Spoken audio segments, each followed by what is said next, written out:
अगर आप option buyer हो, अगर आप ट्रेड कर रहे हो, कई बार लॉस होता है, कई बार आप स्ट्रगल कर रहे हो। क्या आपने कभी ऐसा सोचा है कि इसके पीछे एक मेजर इंपॉर्टेंट ये भी हो सकता है कि आप स्ट्राइक प्राइस सही तरीके से सिलेक्ट नहीं कर रहे हो? और एक दूसरा क्वेश्चन, स्ट्राइक प्राइस सिलेक्ट करने के पीछे टाइम फैक्टर भी हो सकता है कि भाई आपके पास कितना टाइम बचा है मार्केट में, उसके बेस पे भी आपको डिसीजन चेंज करना पड़े, या तो आप कितना रिस्क लेना चाहते हो उसके बेस पे भी आपको स्ट्राइक प्राइस चेंज करनी पड़े, या तो आप कितनी मूवमेंट मार्केट में कैप्चर करना चाहते हो उसके बेस पे भी आपको डिसीजन लेना पड़े, या तो अभी मार्केट कौन से कंडीशन में है, ट्रेंडिंग, नॉन ट्रेंडिंग, कंसोलिडेशन, इसके बेस पे भी आपको स्ट्राइक प्राइस का सिलेक्शन चेंज करना पड़े। और कई बार यह भी हो सकता है कि सेम स्ट्रेटेजी में, सेम आपके लॉजिक में, अलग अलग मार्केट के बिहेवियर पे आपको स्ट्राइक प्राइस चेंज करना पड़े। बस, तो यही मैं आज आपको यूनिक नॉलेज देने वाला हूं, जिसकी वजह से अगर आप ऑप्शन बायर हो निफ्टी या बैंक निफ्टी में, आप थोड़े स्ट्रगल कर रहे हो, आपको थोड़ी चैलेंजेस आ रही है, तो आपके काफी सारी चैलेंजेस का सॉल्यूशन स्ट्राइक प्राइस के सिलेक्शन में होता है। और काफी सारे ऐसे फैक्टर होते हैं, चार फैक्टर: टाइम, मार्केट, मार्केट में आपके पास टाइम कितना बचा है, आप मूवमेंट कितनी कैप्चर करना चाहते हो, रिस्क कितना लेना चाहते हो, और मार्केट का ट्रेंड क्या चल रहा है। ये चारों चीज हम प्रैक्टिकल एग्जांपल लेके लैपटॉप में जाके अच्छी तरह से सीखेंगे, तभी मजा आएगा और तभी आपका ट्रेडिंग इंप्रूव होगा। तो जाते हैं मेरे लैपटॉप पे। ओके। तो जब भी हम लोग स्ट्राइक प्राइस सिलेक्ट करते हैं तो कई बार हमें टाइम का ध्यान रखना पड़ता है। कई बार हमें मूवमेंट कितनी चाहिए उस पर ध्यान देना पड़ता है। कई बार हम रिस्क कितना ले सकते हैं उसके ऊपर होता है, और कई बार मार्केट किस ट्रेंड में चल रहा है इसके ऊपर होता है। राइट। अब इसको प्रैक्टिकली एग्जांपल के साथ चार्ट में समझे तो बेहतर रहेगा। देखो, अभी लाइव मार्केट चल रहा है, एक यहीं पे एग्जांपल एक ले लेते हैं। बैंक निफ्टी का मूवमेंट आज कैसा रहा, देखो वो देख लेते हैं। बैंक निफ्टी ने 12-1 बजे तक अप मूव दिया और बाद में डाउन ट्रेंड दिया। ठीक है। अब आप समझो, फॉर एग्जाम्पल मैं कोई ये लेवल का राह देख रहा हूं कि ये लेवल टूटे तो मैं पुट साइड जाऊंगा। ठीक है, ये मैंने कुछ डिसाइड किया हुआ है। अब आप समझो, अब यहाँ पे ऑलरेडी मार्केट में 2:30 बज चुके हैं, या तो 2 बजे के आसपास ये हुआ है। अब मेरे पास मार्केट में बचा कितना, 1.5 घंटा, 1 घंटा। अब 1-1.5 घंटे में जो मूवमेंट आनी है वो मुझे कैप्चर करके प्रॉफिट बुक कर लेना है। राइट। अब इस टाइम पे मैं फार ओटीएम में जाके बैठूंगा तो क्या होगा मेरा हाल। ठीक है। 1 घंटे में बैंक निफ्टी कितना मुंह दे देती है, 100 पॉइंट, 150 पॉइंट, 200 पॉइंट, कितना दे देती है। राइट। ऐसा तो नहीं बोल सकते 400 पॉइंट दे देगी, जो भी है प्रोबेबिलिटी कम हो जाएगी, वी डोंट नो। बट हाँ, इतना पता है कि इतना ज्यादा मूवमेंट नहीं देने वाली है। तो मुझे आईटीएम में जाके बैठना चाहिए, आइडियल सिनारियो है। अगर कैपिटल कम हो तो कम से कम एटीएम में बैठो। बट इस टाइम पे जहां पे 1 घंटा बाकी है, भले आप कितने भी सही हो, आपको उतनी बड़ी मूवमेंट नहीं मिलेगी, आप फार ओटीएम में जाकर बैठे हो, कुछ आपको फायदा नहीं होने वाला। तो ये एक बहुत बड़ी सीख है, और काफी सारे ऑप्शन बाहर यहाँ पे मिस्टेक करते हैं। आप लोग ध्यान दो, मैं जो बोल रहा हूँ, जितना आपके पास टाइम ज्यादा जितना आपके पास टाइम ज्यादा है उतना आप ओटीएम में जा सकते हो, इट्स ओके। जितना आपके पास टाइम कम है, टाइम की कम है, आपका ओटीएम सिलेक्ट करने का चांस उतना खत्म हो जाता है। ठीक है। और इसको एक और तरीके से समझाते हैं। देखो, अगर मैं ये मूवमेंट कैप्चर करने की ट्राई कर रहा हूं, मुझे पता है मेरे पास कोई स्ट्रेटेजी है, सेटअप है, प्राइस एक्शन का नॉलेज अच्छा है, मुझे पता है 15 मिनट का लो यहाँ पे ट्रिगर नहीं हुआ, ये जो लास्ट दिन था उसका भी लो ट्रिगर नहीं हुआ, लास्ट दिन के क्लोज से मार्केट अप जा रहा है, आज का 1 घंटे का हाई भी तोड़ा हुआ है, तो मैं यहाँ पे जो अर्ली एंट्री कर रहा हूँ, इट्स ओके कि मैं ओटीएम में बहुत बड़ी क्वांटिटी लेके बैठ जाऊं, इट्स ओके, एक टाइम पे चल सकता है। बट यही चीज मैं यहां करने जाऊं तो वो नहीं चलेगी। मुझे जितना आपके पास टाइम ज्यादा है उतना ओटीएम आप ले सकते हो, जितना जितना टाइम कम है आप ओटीएम में नहीं जा सकते हो, आपको एटीएम या तो आईटीएम ही चूज करना पड़ेगा अगर पैसा बनाना है तो। समय फिर बाद में आप कोई सी स्ट्रेटेजी फॉलो करो, कौन सा ब्रेकआउट फॉलो करो, टाइम आपको देखना पड़ेगा, वरना आप पैसा नहीं बना पाओगे। दूसरा, अब मूवमेंट साइज की बात कर लेते हैं।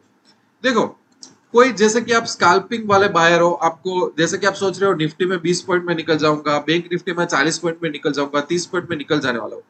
अगर आप छोटी छोटी मूवमेंट को कैप्चर करना चाहते हो तो आपको आईटीएम और एटीएम में खेलना पड़ेगा, क्योंकि एटीएम का डेल्टा 0.50 के आसपास रहता है। अगर बैंक निफ्टी 100 पॉइंट मूव होती है तो आप 50 पॉइंट लेके निकल सकते हो, या तो आपका डेल्टा 0.6 की तरफ जा रहा है तो बैंक निफ्टी 100 पॉइंट घूमा, आप 60 पॉइंट लेके निकल सकते हो। बट अगर आप स्कैल्पिंग कर रहे हो और आप कोई एटीएम में बैठे हो जिसका डेल्टा 0.3 है, जिसका डेल्टा 25 है, आप 100 पॉइंट बैंक निफ्टी जब घूमेगा तब बहुत स्लो तरीके से ये 0.25 पॉइंट या तो 30 पॉइंट्स देने वाला है, बहुत स्लो तरीके से। और उसमें भी बैंक निफ्टी 100 पॉइंट दे, उससे पहले वो 50 पॉइंट गिरेगा तो आप क्या कर लोगे? 100 पॉइंट नीचे की तरफ जाएगा तो आप क्या कर लोगे? आपको जब आप अगर स्कैल्पिंग वाले सेलर, आपको लगता है इस लेवल से मैं ऊपर जाएगा तो मैं बाई करूंगा 5 मिनट के चार्ट में, तो आपको फटाफट बाई करके एग्जिट हो जाना है, आपको ज्यादा टाइम नहीं लेना है वहां पे। दूसरा, समझ लीजिए कि मैं कोई बड़ी मूवमेंट कैप्चर कर रहा हूं। देखो एक एग्जांपल देता हूं, जैसे कि मैं कोई बड़ी मूवमेंट कैप्चर कर रहा हूं अर्ली मार्केट में से, ऊपर की साइड या नीचे की साइड। अगर मेरी मूवमेंट की साइज बिग है, ठीक है, जैसे मेरा ऐसा टारगेट है मैं निफ्टी में 80-100 पॉइंट का मूवमेंट ले लूं, बैंक निफ्टी में 200-300, ये मेरा एक टारगेट है कोई दिन पे या तो उससे ज्यादा। जब मेरे पास कोई ऐसा सेटअप है जहां पे मैं बड़ी मूवमेंट कैप्चर कर रहा हूं, उस टाइम पे ठीक है आप ओटीएम में चले जाओ, इट्स ओके, क्योंकि वो ओटीएम में से एटीएम होगा, आईटीएम होगा, गामास का आपको आई का फायदा मिलेगा, सब कुछ ठीक है, कर सकते हैं, अलाउड। बट जब आपके पास इतनी सही मूवमेंट नहीं आती है, लेट्स से कि आप मिड मार्केट में जाते हो कमाने के लिए पैसा, या तो ब्रेकआउट लेट होता है और आपको इतनी बड़ी मूवमेंट नहीं मिलने वाली है, आपकी मूवमेंट छोटी है, ठीक है, आप निफ्टी में छोटी मूवमेंट टारगेट कर रहे हो, बैंक निफ्टी में छोटी मूवमेंट टारगेट कर रहे हो, जो कि 200 पॉइंट भी नहीं है, तो उस टाइम पे जब आपके पास छोटी मूवमेंट होती है तब एटीएम और आईटीएम में जाना पड़ता है। जब आपके पास बड़ी मूवमेंट और लॉजिक के साथ कि भाई सुबह सुबह अच्छा ब्रेकआउट मिल गया, लॉजिक काम कर रहा है, स्ट्रेटेजी काम कर रही है, तो ओटीएम में जाओ। बट जब आप छोटी मूवमेंट कैप्चर करने जाते हो, ओटीएम में जाते हो, तो थेटा डीके की भी बैंड बचती है आपकी, वो भी आपका पैसा चुरा लेता है थेटा डीके की वजह से, जितना एटीएम और आईटीएम में नहीं होता है। सो यहाँ पे मैं बहुत बड़ी मिस्टेक्स देख रहा हूँ लोगों में कि मूवमेंट का टाइम चला गया, ब्रेकआउट लेट हुआ, मूवमेंट छोटी कैप्चर करनी पड़ रही है, तो भी ये लोग क्या करेंगे? ओटीएम में जाके बैठेंगे, पैसा नहीं मिलने वाला। इस तरीके से सोचोगे पैसा नहीं बना पाओगे आप। बात करते हैं रिस्क की। अब देखो, जहां पे मैं कोई एंट्री ले रहा हूं, ठीक है, और मैं इतना श्योर नहीं हूं, मेरे मन में डर लग रहा है, मुझे काफी सारे क्वेश्चन है, आपका दिमाग आपको बता देगा कि आप कितने ऑनेस्ट हो। जहां जहां पे ये रिस्क ज्यादा लग रहा है, ओके आप ओटीएम चूज कर लो, इट्स ओके, कि आप गलत पढ़ोगे तो आपको इतना लॉस नहीं होगा। जहां जहां पे रिस्क कम है, लेस, जहां जहां पे रिस्क कम है वहां पे एटीएम और आईटीएम में घुसो यार, क्योंकि रिस्क कम लग रहा है आपको। जैसे ही मार्केट आपके फेवर में पहुंचेगा, फटाफट पैसे बना लेके निकल जाओगे। अब सोचो एक और बात, लेट्स से कि रिस्क ज्यादा है, मैं यहाँ की बात कर लेता हूँ, चलो ये पैटर्न की बात करते हैं, अपने सामने एक चार्ट पड़ा ही है तो अपने ये पैटर्न की बात कर लेते हैं। देखो मैं यहाँ पे कुछ सोच रहा हूँ, मेरा प्राइस एक्शन का नॉलेज बोलता है ठीक है, मार्केट ने हाई क्रॉस नहीं किया, नीचे आया, यहाँ पे कहीं ना कहीं ये लाइन को ये टच कर रहा है, ये सपोर्ट ले रहा है, ग्रीन कैंडल मिल रही है, मुझे एंट्री करनी चाहिए, पर मेरे माइंड में काफी सारे डाउट है, श्योर नहीं हूं मैं, तो मैं ओटीएम में जाऊंगा स्टॉप लॉस डाल के, तो मेरा फायदा रहेगा। बट अगर मुझे पता है कि नहीं ये पैटर्न ऐसे काम करती है, तो फिर मैं एटीएम में जाऊंगा, आईटीएम में जाऊंगा। अगर आपको लग रहा है कि रिस्क कम है, तो आप एटीएम आईटीएम में चले जाओ, ज्यादा पैसा बनाओ। अगर आपको लग रहा है रिस्क ज्यादा है तो ओटीएम में जाओ। इसका उल्टा करते हुए लोगों को मैंने देखा है, इसका उल्टा, रिस्क कम है तो भी ओटीएम, रिस्क ज्यादा है तो भी ओटीएम। समझ आ रहा है? ये एक बहुत बड़ी चीज है जो लोग मिस कर रहे हैं कई बार। जैसे देखो, ये मैं काफी काफी बार ये समझा चुका हूँ, मार्केट ओपन हुआ, बहुत बड़ी रेड कैंडल आई, बड़ी रेड कैंडल का एक मेरा वीडियो देख लो, मैंने अभी रिसेंटली पोस्ट किया। बड़ी रेड कैंडल आती है, बहुत बड़ी रेड कैंडल, इसका मतलब होता है ज्यादातर केस में मार्केट रिकवर होगा, पूरे दिन रिकवर होगा, ठीक है। तो मार्केट जहां पे स्टॉप ले रहा है, मैं 10 बजे के बाद एंट्री लेने की ट्राई कर रहा हूं, तो मुझे पता है कि मेरे हिसाब से मार्केट रिकवर होगा, तो मैं क्यों ओटीएम में जाऊं? मैं कम से कम एटीएम में जाके बैठ के पैसा बना लूंगा ना, मैं क्यों मिस करूं ये सारी मूवमेंट? समझ आ रहा है कहां पे क्या करना है, अंडरस्टैंड। अब ट्रेंड की बात कर लेते हैं। देखो, मार्केट कंटिन्यूअसली अप ट्रेंड में चल रहा है या कंटिन्यूअसली डाउन ट्रेंड में चल रहा है या तो बोरिंग ट्रेंड दे रहा है, इन सभी में अलग अलग स्ट्राइक प्राइस यूज करनी पड़ती है। जब मार्केट को एक स्पेसिफिक ट्रेड में अप या डाउन में जाता है, और या तो हम स्पेसिफिकली कॉल और पुट की मूवमेंट कैप्चर करने की ट्राई करते हैं, हमको पता है कि मार्केट एक डायरेक्शन में जा रहा है, जब ये पता है कि मार्केट एक सही डायरेक्शन में जा रहा है काफी दिनों से, तो हम एटीएम और आईटीएम पे हमें फोकस करना चाहिए। अच्छे से अच्छा पैसा बनाओ, उसमें मार्केट हर बार डाउन जाता है तो वहां पे जाके एटीएम में जाके पैसा बना लो, बाय ऑन डिप्स जिसको बोलते हैं। पर अगर मार्केट में कोई ट्रेंड नहीं है, कोई ट्रेंड नहीं है, ठीक है, अगर मार्केट में कोई ट्रेंड नहीं है तो आप क्या करोगे? अब यहां पे आपको दो चीजें सोचनी है, आप रिस्क कितना ले रहे हो, सामने आपको पैसा कितना चाहिए। समझ आ रहा है? अगर आपको लग रहा है कि मूवमेंट में रिस्क है तो ओटीएम साइड चले जाओ, अगर आपको लग रहा है कि मूवमेंट में रिस्क नहीं है तो आपको आईटीएम में जाके चला जाओ। समझ आ रहा है? इसका एक दूसरा पहलू भी बताता हूं। देखो, एक और चीज, मुझे एक क्वेश्चन बहुत आता है, कई बार मार्केट ब्रेकआउट नहीं देता, एक बोरिंग जोन में चला जाता है, कंसोलिडेशन, देखा, कुछ मूवमेंट नहीं मिलती, उस टाइम पे आप क्या करोगे? जब इंट्राडे के बेस पे, मैं ट्रेंड की बात नहीं कर रहा हूं अभी, मैं इंट्राडे के बेस पे आपको लग रहा है कि मार्केट वीक है, मार्केट कंसोलिडेट हो रहा है, तो भी हमको एटीएम आईटीएम में जाके पैसा बना बना के निकल जाना पड़ेगा। अब इस टाइम पे मैं ओटीएम में नहीं जा सकता क्योंकि मार्केट खुद कंसोलिडेट कर रहा है या तो लेट ब्रेकआउट दे रहा है मेरे को, तो मैं क्या करूंगा? तो यहाँ पे टाइम की भी कमी है, दूसरा मार्केट का कोई डायरेक्शन भी नहीं है, तो मुझे जो पैसा मिले वो फटाफट निकल लेना है मेरे को। तो ये मैं इंट्राडे की बात कर रहा हूँ। अगर ट्रेंडिंग मार्केट में ट्रेड कर रहे हो, ट्रेंडिंग मार्केट में, ठीक है, तो मैं प्रीफर करता हूं कि आप एटीएम आईटीएम यूज करो। ठीक है, ट्रेंडिंग मार्केट में अर्ली मूवमेंट, ट्रेंडिंग मार्केट में अगर सुबह सुबह अर्ली ब्रेकअप आ जाता है, हाँ, तो ओटीएम चूज कर लो। ठीक है, मत पैसा ज्यादा डालो एटीएम आईटीएम में, ट्रेंडिंग मार्केट है, सुबह सुबह आधे घंटे में ही सही सेटअप मिल गया, रिस्क ओटीएम डाल दो, चलेगा, इट्स ओके, ठीक है, पैसा बना लो। तो ये अलग अलग चीजें मेरे को सोचनी पड़ती है कि मार्केट क्या करेगा क्या नहीं करेगा, कहां पे मैं खुद के अपने रूल्स तोड़ देता हूं। रूल्स तोड़ दो खुद के अपने, ठीक है। जैसे कि कई बार अगर मार्केट, देखो यहाँ पे एक एग्जांपल बता रहा हूँ, जैसे कि ये मूवमेंट है, अगर मेरा यहाँ पे लॉजिक होता है कि मार्केट अगर कंसोलिडेटेड करता है 2 पैर तक और बाद में ब्रेकआउट देता है तो मुझे एक अच्छी मूवमेंट देगा। बट ये तो मैं श्योर हूं, मैं चाहता तो एटीएम आईटीएम में जा सकता था, यहाँ पे कौन मुझे मना कर रहा है, यही तो जाना चाहिए, यही तो मैं आपको सिखा रहा हूँ। बट लेट्स से कि मैं थोड़ी अर्ली एंट्री लेना चाहता हूँ, यहाँ पे मैं रिस्क लेना चाहता हूँ कि मुझे तो पैटर्न के बारे में पता है, मैं वेट नहीं कर रहा हूँ, जो भी 50-100 पॉइंट मुझे ज्यादा मिले, थोड़ा रिस्क है, ओटीएम में चले जाओ, अर्ली एंट्री ले लो। जैसे ये ब्रेकआउट आया, थोड़े लॉट ऐड कर दो एटीएम आईटीएम के, ये भी कर सकते हैं। So you have to be experimented, creative सोचो थोड़ा। ऐसा नहीं है कि हमारे पास पैसे कम है तो हम ओटीएम में ही जाएंगे, गलत गलत आप तरीके से एटीएम आईटीएम चूज करते हो, ऐसा नहीं होता है। Again let's go back to square one.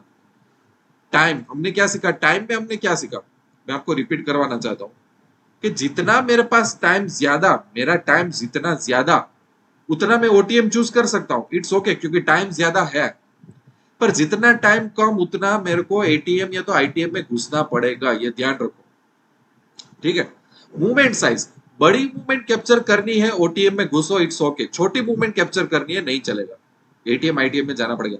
Risk, risk यहाँ पे ज्यादा है, ओटीएम में चले जाओ, रिस्क यहाँ पे कम है, एटीएम आईटीएम में चले जाओ। मार्केट का बिग ट्रेंड ओवरऑल, एक जो बोलते हैं ना day to day trend, day to day अगर ट्रेंडिंग मार्केट है डे टू डे, ठीक है, आपके फेवर में जा रहा है, आप एटीएम आईटीएम में से पैसा निकाल लो। अगर मार्केट का overall day to day tone हो गया कंसोलिडेशन, ओटीएम में जाओ। अगर डे टू डे मार्केट की बात करो और इंट्राडे में वो मार्केट कंसोलिडेट करता है, फटाफट एंट्री एग्जिट लेके निकल जाना है, तो एटीएम आईटीएम आपको चूज करना पड़ेगा फटाफट पैसे लेने के बाद, वरना नहीं चलेगा। इंट्राडे में कंसोलिडेट मार्केट हो गया, ब्रेकआउट अच्छी तरह से मिल नहीं रहा है, जो भी एंट्री मिल रही है उसको एटीएम में जाके फटाफट पैसा बुक करके निकल लो, because we don't know, market boring हो चुका है इंट्राडे। समझ आ रहा है? तो ये सब चीजें होती है, ये आप जब प्रैक्टिकली इंप्लीमेंट करना सीखोगे ना, मैं आपको है ना 2-3 और एग्जांपल बताता हूँ, मैं निफ्टी के एग्जांपल बताता हूँ, you will understand through more examples. देखो, मैं ये सब आपको बंद कर देता हूँ थोड़ा। देखो, ये जो सुबह से मूवमेंट आई थी, राइट, अब इसको पता कैसे कर सकते हैं? प्राइस एक्शन के हिसाब से मैं आपको बताता हूँ, इतना कुछ डिफिकल्ट नहीं है। जो मार्केट कल यहाँ पे क्लोज हुआ है, लास्ट टाइम पे बाइंग आई थी, लास्ट आधे घंटे में आई थी बाइंग, तो लास्ट का क्लोजिंग बहुत स्ट्रॉन्ग हो जाता है। यहाँ पे ये लो नहीं तोड़ा मार्केट ने, और ये हाई यहाँ पे था, ये भी क्रॉस कर दिया, ठीक है, तो ये तो बनता है कि अभी पुट में नहीं जाना है, कॉल में जाना है, मुझे अर्ली कुछ मिल गया यहाँ पे, अर्ली कुछ मिला है मुझे, अर्ली मिला है, मैं ओटीएम में चला जाऊंगा। ठीक है, जैसे ही मुझे एक अनदर ब्रेकआउट मिलता है, मैं दूसरी बार यहाँ पे लोड डालूंगा, मैं उस टाइम पे एटीएम में या तो आईटीएम में चला जाऊंगा। हाँ, कॉन्फिडेंस मेरा बहुत ज्यादा है, मुझे पता है मार्केट क्या कर रहा है, मेरा कॉन्फिडेंस ज्यादा है, मेरे में कुछ डाउट नहीं है, तो भले ना यहाँ पे भी मैं एटीएम में चला जाऊं, कौन मना कर रहा है मुझे? अंडरस्टैंड क्या हो रहा है? अब दूसरी बात कर लेते हैं कि जहां पे थोड़ा लेट ब्रेकआउट है, अपने पास टाइम नहीं है कि भाई मार्केट क्या क्या करने वाला है, वी डोंट नो। जैसे कि यहाँ पे मार्केट पूरा दिन डाउन था, एक अपटिक आई मार्केट में, ठीक है, ये वाली, बट फिर से यहाँ से तीसरी कैंडल से अब मैं यहाँ पे एंटर हो रहा हूँ पुट की साइड।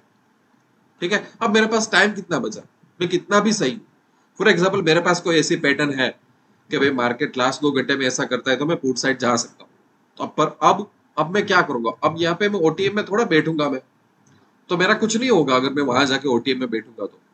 अंडरस्टैंड कि क्या हो रहा है यहाँ पे? उसी तरह से देखो, ये अर्ली मूवमेंट मिल गई तो यहाँ पे मैं ओटीएम में जा सकता हूँ। अब देखो यहाँ पे एक ब्रेकआउट हुआ है, पर एक्चुअली ये ब्रेकआउट अगर देखा जाए तो पूरे दिन का एक यहाँ पे एक मूवमेंट आई। अब मैं लास्ट टाइम पे यहाँ पे अगर मैं यहाँ पे एंट्री करके बैठा होता तो ओटीएम में सूट करता, ठीक है, अर्ली एंट्री ले लिए कोई बात नहीं, बट मैं यहाँ पे कोई एंट्री लेने जा रहा हूँ तो मुझे एटीएम में ही जाना पड़ेगा, वरना क्या मूवमेंट मैं यहाँ पे लूंगा ओटीएम में बैठे बैठे। समझ आ रहा है आपको? ये सभी चीजें होती है। फिर होता है रिस्क, कि चलो मेरे पास ये स्ट्रेटेजी तो है कि बड़ी रेड कैंडल्स हुई, मार्केट रिकवर करेगा, मार्केट थोड़ा अप ट्रेंड में भी चल रहा है, मुझे पता नहीं चल रहा है, मैं 50-50% हूँ, चलो ओटीएम में निकल दो, चलेगा, डाल दो ओटीएम में, इट्स ओके। ये तरीका होता है मार्केट में, इससे रिस्क मैनेजमेंट होगा, लॉस रिड्यूस भी होगा, सही मूवमेंट भी कैप्चर कर पाओगे। उसी तरह से अगर आप स्कैल्पिंग कर रहे हो, 5 मिनट के एंट्री पे एग्जिट पे आपको करना है, आप कुछ लेवल्स ड्रॉ करके बैठे हुए मार्केट में कि कहां से क्या मुझे करना है, ठीक है, जैसे कि यहाँ पे कोई मेरा ब्रेकआउट चल रहा है, कुछ भी चल रहा है यहाँ पे, ठीक है, और मैं फटाफट एंट्री एग्जिट करके मैं निकल जाना चाहता हूँ इतनी मूवमेंट कैप्चर करके, बेटर है कि मैं एटीएम आईटीएम में जाऊं। अगर मैं छोटी छोटी मूवमेंट कैप्चर कर रहा हूं तो मुझे फटाफट एंट्री एग्जिट करके निकल लेना है मार्केट। अंडरस्टैंड? इसको थोड़ा समझो, थोड़ा आप प्रैक्टिस करो, वरना क्या होगा पता है, एक्चुअली प्रॉब्लम क्या होता है, आपको चार्ट आता है रीड करना, आपके पास कुछ स्ट्रेटेजी भी है, आपको प्राइस एक्शन भी आता है, बट फिर भी आप पैसा नहीं बना पा रहे हो, क्योंकि आपका है ना स्ट्राइक प्राइस सिलेक्शन का लॉजिक ही अलग है। आप घिसा पीटा अलग अलग यूट्यूब पे वीडियो देख के आप सोच रहे हो कि मुझे पता चल गया स्ट्राइक प्राइस क्या होता है, डेल्टा क्या होता है, गामा क्या होता है, ऐसा नहीं होता। मार्केट में हर एक तरीके का फैक्टर लागू होता है, उसको मैंने 4 पार्ट में डिवाइड किया है। अगर आप एक सीरियस ट्रेडर हो तो इसको मानो, इसको महसूस करो, ट्रेड करके देखो, तब आपको पता चलेगा कि ये कितनी पावरफुल चीज मैं आपको सिखा रहा हूँ। ठीक है, बाकी अच्छे मिलते रहेंगे अच्छे अच्छे वीडियो में, तब तक के लिए wish you lots of love and happiness. दोस्तों, एक इंपॉर्टेंट अनाउंसमेंट, अगर आप निफ्टी बैंक निफ्टी में ऑप्शन ट्रेडिंग कर रहे हो, अगर आपका एम यह है कि आपको ऑप्शन में जीतना है, अच्छी इनकम या तो वेल्थ बिल्ड करनी है, बट मार्केट में आप टिप्स से परेशान हो चुके हो, टिप्स से थक गए हो, लोगों के लाखों करोड़ों के प्रॉफिट स्क्रीनशॉट का आपको कोई फायदा नहीं हो रहा है, आपको एक जेन्युइन और ऑनेस्ट गाइडेंस चाहिए जहां पे आप निफ्टी और बैंक निफ्टी में काबिल बन के बाहर निकलो, तो हमने एक बहुत ही अच्छा इनिशिएटिव लिया है। हमने एक यूनिक टेलीग्राम चैनल स्टार्ट की है जिसका नाम है Nifty bank Nifty VIP traders, जिसकी फी बहुत ही रिजनेबल है कि कोई भी एक छोटा सा भी ट्रेडर ज्वाइन हो सकता है। यहाँ पे हम कोई भी टिप्स प्रोवाइड नहीं करते, कोई भी प्रॉफिट के स्क्रीनशॉट प्रोवाइड नहीं करते, बट हमारा फोकस होता है प्राइस एक्शन पे, मार्केट के डायरेक्शन में और उसके सेंटिमेंट पे। और मेन एम ये है ये चैनल का कि जितने भी ट्रेडर्स इसमें ज्वाइन हो रहे हैं, अगर वो 3, 6, 12 महीने में अगर वो कैपेबल बन जाते हैं तो ये चैनल का एम अचीव हो जाएगा। तो अगर आप भी ऐसे ट्रेडर हैं जिनको टिप्स या तो शॉर्टकट नहीं चाहिए बट आपको कैपेबल बनना है, तो आपको इस टेलीग्राम चैनल की लिंक यूट्यूब के डिस्क्रिप्शन में और कमेंट सेक्शन में मिल जाएगी। आप इसको बहुत आसान तरीके से ज्वाइन कर सकते हो।